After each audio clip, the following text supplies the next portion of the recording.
சென்னையில் மழை வெள்ளம் தேங்கியுள்ள பகுதிகளில் தண்ணீரை அகற்ற மாநகராட்சி உடனடி நடவடிக்கை எடுக்க வேண்டும் என மதிமுக பொதுச் செயலாளர் வைகோ வலியுறுத்தியுள்ளார். சென்னை அண்ணா நகரை அடுத்த எம்ஜிஆர் காலனி பகுதியில் கூவம் நதி கரையோரம் வெள்ள நீர் சூழ்ந்த குடியிருப்புகளை வைகோ நேரில் பார்வையிட்டார். அப்பகுதி மக்களுக்கு உணவு உள்ளிட்ட பொருட்களை வைகோ வழங்கினார். பின்னர் செய்தியாளர்களிடம் பேசிய அவர், மழை வெள்ளத்தால் பாதிக்கப்பட்டு முகாம்களில் தங்க வைக்கப்பட்டுள்ளவர்களுக்கு உணவு, மருந்து உள்ளிட்டவற்றை உடனடியாக வழங்க வேண்டும் என்று வலியுறுத்தினார். தண்ணீர் தேங்கி நிற்கிற பகுதிகளில் நீரேற்று இயந்திரங்களை கொண்டு அகற்றுகிற முயற்சியில் தற்போது மாநகராட்சி நிர்வாகம் ஈடுபட்டு வருகிறது. ஆனால் இன்னும் சில இடங்களில் அந்த இயந்திரங்கள் பழுதுபட்டிருக்கின்றன.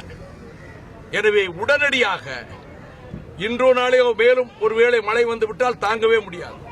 எனவே நீரேற்றுகிற கருவிகளை கொண்டு தண்ணீர் தேங்கி நிற்கிற பகுதிகளில் உடனடியாக அவற்றை அகற்றுவதற்கான ஏற்பாடு செய்ய வேண்டும்.